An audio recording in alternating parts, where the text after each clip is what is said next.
I don't exactly know why I'm writing this, but now that the events are over and done and I've moved on, maybe it will help someone. In February 2018, I, 30M, discovered my 30F wife's affair after we had been married for 3.5 years. I had a contract job that involved a lot of travel at times, but also allowed me to work from home when I was back. My wife had a very well-paying job as a director of a technical sales firm. We had what I would describe as a really good marriage, although things had gotten a bit strained from my being away on work trips and her working longer and longer hours. Backstory: I met my wife, now ex, 5 years ago, at a mutual friend's barbecue. We struck up a conversion and had an instant chemistry, and quite honestly, I thought I was beating the odds being with such a beautiful and well-spoken woman. Somehow, she really liked me for my rough around the edges persona. Once we dating after a few weeks, we couldn't get enough of each other, and the clothes just flew off when we would meet at each other's apartments. We finally tied the knot after dating for 18 months, and moved into a big apartment while saving for a house. After the first 3 years of marriage, things started changing. I still was crazy about her, but I noticed she would start arguments about little things, and she would get angry when I would bring up all the late hours and the work outings that had been more and more frequent. She would say it's part of paying the dues since she had been climbing the corporate ladder, or at least that was her excuse. She told me I had no right to question her, since I was gone for weeks at a time myself. I had told her I could certainly manage reducing my travel hours, and had actually only been going on trips maybe 3 to 4 days, every 5 weeks or so. These arguments were very circular, and never had a resolution. As I look back, I had no idea my wife was in the midst of an affair. I would have never suspected a thing, except for her continued late work hours and our dwindling sex life. I just attributed this to her being tired from work. However, my ego had taken a beating from being turned down frequently when trying to initiate sex. I didn't see the secretive texting that I read about, but then again, she had a company cell phone and she could have been using it, since she spent a lot of time in our spare bedroom that she would use as a home office. It was around September of 2017 when Kathy started coming home after work, and then head off to a work engagement for the evening. This went from 1 evening a week to more than 3 evenings a week. I'm not that jealous by nature, but there is no way she would go unnoticed, and I know she would have to fend off some of the men at her office. She only seemed to be interested in work, but she was working with more male executives than female. My first suspicion of her cheating occurred a month before D-Day. She had stopped off at the store before coming home. She asked me to help with the groceries. While I was grabbing a couple bags from the back seat of her car, I noticed something pink glinting from just underneath the front passenger's seat. It was one of my wife's bras. I recognize it as hers, since she liked the ones from a particular apparel store. In retrospect, I now realize the reason for the red flag with the bra. When she gets in the mood, she always takes off her bra first, from underneath her clothes. I don't know exactly why, but I instantly just had a sinking feeling in my gut when I saw this. I could not rationalize what her bra was doing under the seat. I just left it there under the seat. It almost made me sick, and my heart must have been racing like crazy, because when I returned to the kitchen with the bags, Kathy asked if I was okay, and that I looked like I had seen a ghost. I just brushed her comment off. I tried my best not to look angry or betrayed, but it took all I had to hide my feelings. That evening and the next, I decided to see if I could find out if she was involved with someone or not. I started thinking about all the clues I was missing. I had no proof except for the bra incident. We live in a fairly large city and her work is in a downtown office building. I kind of took my focus off of the affair idea for a bit and decided maybe I should give her more attention. One Friday after work, I made a nice dinner, set up the dining table with nice plates, silverware, and candles. I bought a nice bottle of wine and a bouquet of roses. She came breezing in after work as usual. I pointed out the dinner and everything I had prepared. She gave me a sad smile and told me she was sorry, but she had plans to meet up with her coworkers tonight at a local hangout. She said she could grab a quick bite with me before she left, but had to jump in the shower first. I think my insides flipped on me and I became completely speechless. I won't tell you what kind of rage I was feeling at that point, but I had finally had enough. While she was in the shower, I grabbed my company cell phone and planted it in her back seat. I had been thinking of this lately as a way I could track her location with my personal phone. I went in and dumped the meal in the trash along with the flowers. She came back after her shower, dressed up and looking great as usual. She said, "Okay, let's eat." I told her never mind, go out with your friends. She looked at me strangely and asked if I was mad. I said I'm disappointed by you never wanting to do anything together. She became angry and told me to quit acting like a child and that's something snarky about having a short fuse. I stood there, letting all this sink in and said, "Foolish me, I thought you'd like to spend the evening together, for once." She just smirked at me and left in a huff. I took out my other phone and started tracking my work phone. I saw her stop about 20 minutes away at the bar that she frequents with her work buddies. I decided to head out and locate her car. Sure enough, there it was in the parking lot of the bar. I sat across the street in my car waiting to see if I could see her. I felt so unlike myself, like a stalker. But I rationalized I needed to at least satisfy my anxiety about her whereabouts. About an hour after I arrive, I see her coming out of the bar with a man. He looks like one of the execs I've seen from her work. He grabs her and pulls her close and kisses her. My stomach went into knots. My body went completely numb. They head over to another car and get in together. I do my best to follow them as the car pulls out. They travel about 10 minutes away to, you guessed it, a hotel. I pull over on the street next to the hotel. I watch as they get out and head hand in hand into the hotel. I've seen enough. I'm an idiot. I start banging my fist on the steering wheel. That's it. Something inside me went completely blank, and I'm not sure if I blacked out or had an out-of-body experience. When I recovered myself, I decided I needed a drink. Now, this is when my life took a new direction that I would have never guessed. I just started driving out of town, just reliving everything I had just witnessed, and I hate to say, crying with rage. I headed towards the outskirts of town, about 30 miles.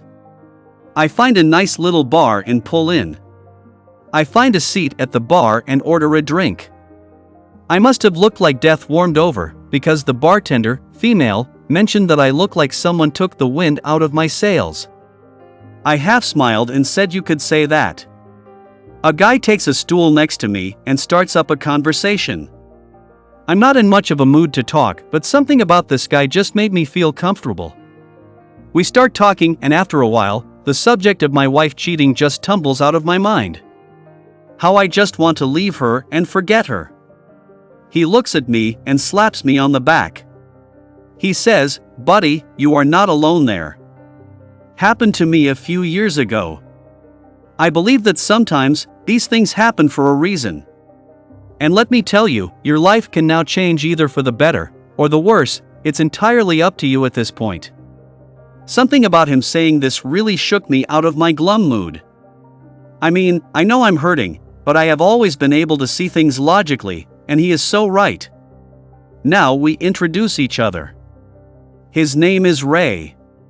He is kind of a country guy, but is just the sort of salt of the earth type that I really respect. He asks me when I'm going to move out. I guess it never occurred to me to even think that far ahead. I know I don't want to be around this woman anymore, and I do have this fight or flight feeling coursing through me. Ray says, "I feel very sympathetic to your situation and have an idea. If it comes to it, and you feel like you need to leave at some point, I've got a travel trailer sitting on my property. It's not great and it could use a bit of fixing up. Why don't you come out and check it out and see if you could see yourself living in something like that, temporarily at least? I'll make you a great deal on it. I even have a nice piece of property that you could park it on. You would be doing me a favor to keep an eye on it for me." It might do you some good to get away from your situation. Just a thought. It took me a minute to register his idea. The bartender had been overhearing the conversation and smiles. "Hell, honey," she says, "if I could have escaped my crazy ex-husband years ago, I would have jumped at the chance to go live in his trailer, anything to just get my head on straight. I feel like I have stumbled into the twilight zone, but maybe this is exactly what I need."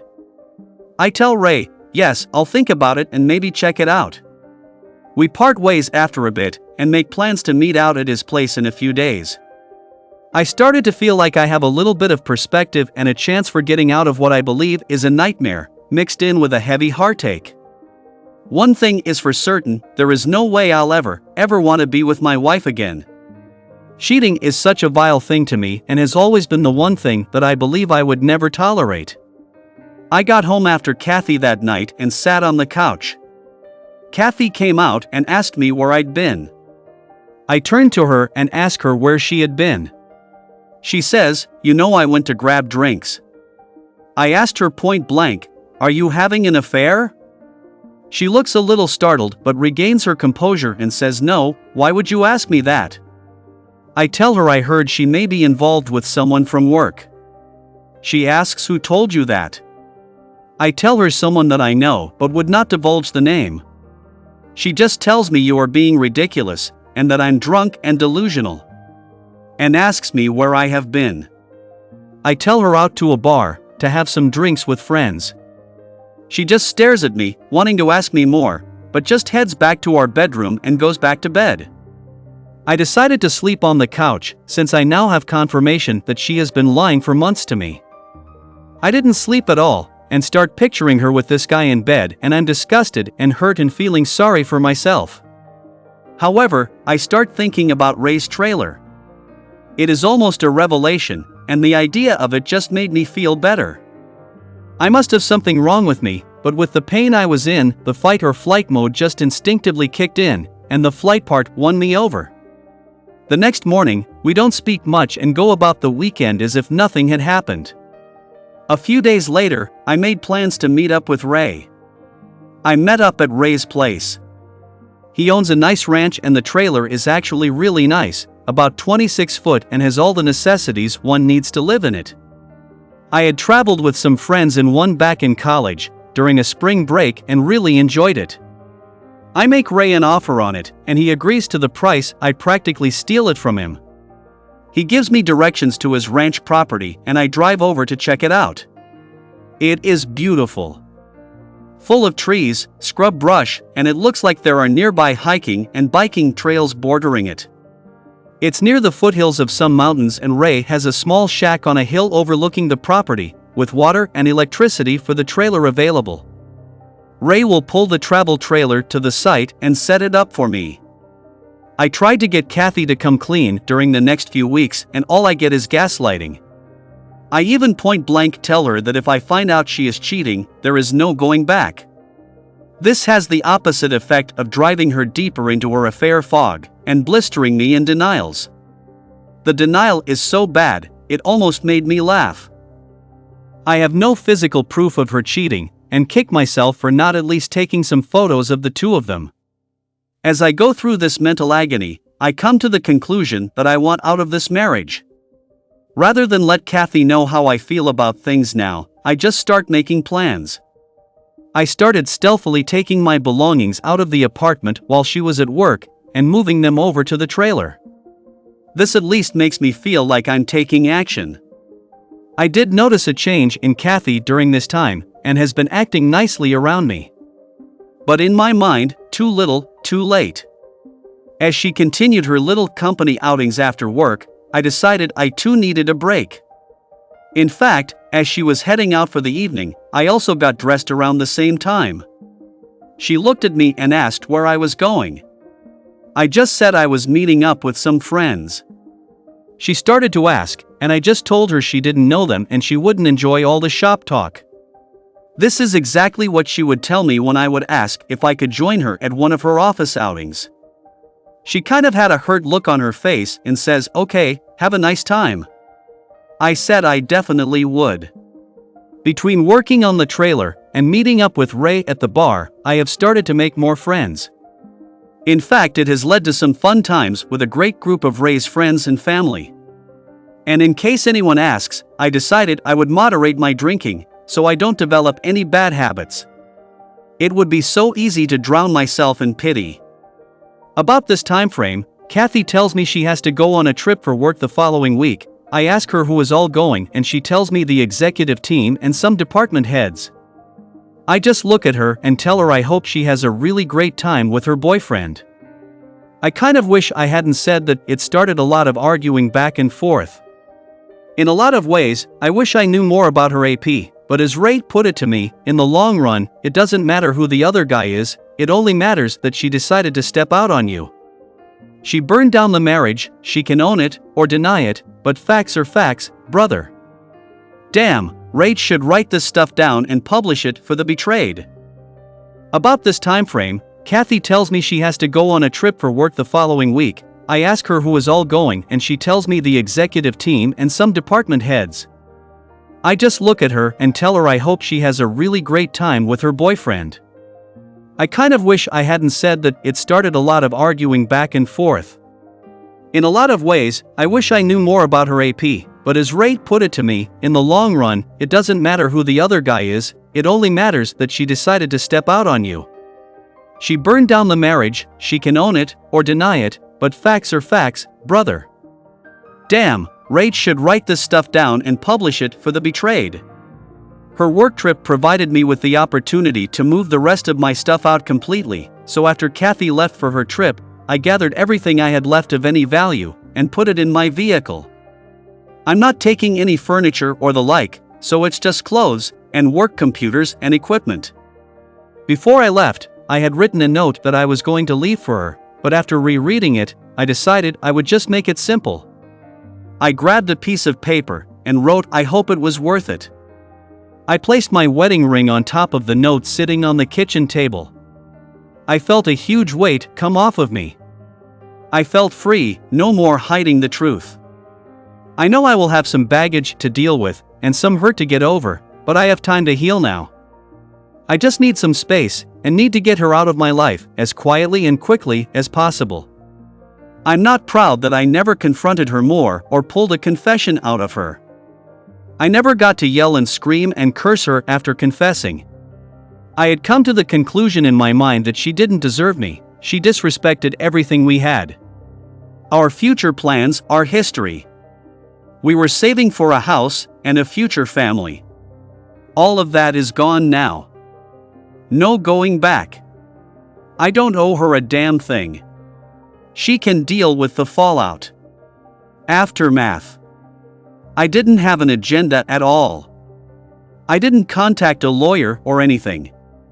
I just wanted to get some clarity. I really enjoyed my new trailer, and the mountainous air was exactly what I needed. In the following week, I took up running again, and it felt great to be alive. I never answered any of Kathy's texts while she was away. There wasn't much to respond to. They were just highlights, like, we just landed, we are having a team dinner, etc. She did send a few where are yous, and let me hear from you, etc. The day she returned home, my phone blew up. She texted me incessantly, and tried calling me constantly. After the first day, her mother tried calling me. There's only my dad left on my family side, and we aren't close, so she didn't try to get him involved. After the first few crying messages, I never bothered to listen to the rest of her voicemails. Her texts consisted of, what is this? We need to talk. I don't know what you think you know, but there is nothing going on. I'm not involved with anyone. I'm not having an affair. After a week of not responding, she finally leaves me a text saying, I'm sorry, things got out of hand. I was involved with someone at work, but it meant nothing. I got caught up in my work and you were gone a lot, and I just made a mistake. I was going to end it, haha, a mistake? This was the confession I had been seeking all along. For some reason, it just made me dislike her even more. Why couldn't she be honest? This wasn't the woman I had dreamed of building a future together. And mistakes don't last for what, 6 to 8 months or a year? At one point her pleading for me to come back and work on the marriage became pathetic. She quit bothering me for a couple weeks. I still refused to answer her. I did not want her to pry anything out of me where I was living. I did not want this woman ruining my sanctuary. Then one day, she started sending me angry texts like "You are a coward. You won't talk to me. You don't care about us. Please come home so we can talk. Where are you? I can come to you. Damn it, Paul, please, let's talk and fix things." I don't remember all the messages, but they all seem to be excuses and very little in the way of apologies. I let it all go in one ear and out the other. I finally changed my cell phone number. Update, June 2018.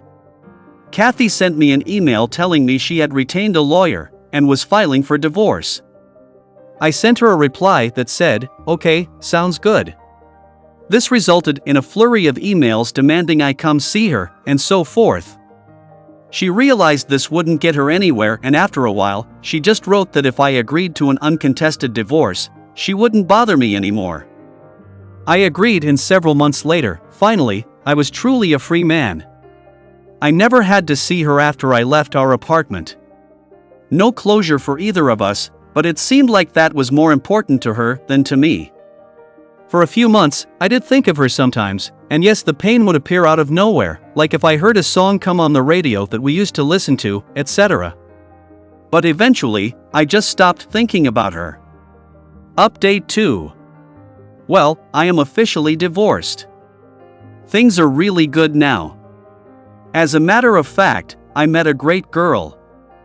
I was out on a run on the trail just down the hill from where I live. I helped her change a flat tire and we really hit it off. She is amazing and cute as hell, though a few years younger than me. She loves my lifestyle and calls me her mountain man. I'm in no hurry to get serious, but I'm not about to give up on women completely. I'm still up here in the trailer. I have no plans to change anytime soon, and I've simplified my life quite a bit. I love the outdoors. It helped me get over my ex-wife, the heartache, everything. I know everyone handles these things differently. I was lucky to not have children yet, and was only into my 3rd year of marriage, so I think I did what was right for me. You don't have to live your life with a cheater. If something like this happens to you, please, just don't dwell on it, just move on with your life. It gets better after you work on yourself. I wish everyone the best life they can have. Thank you for watching.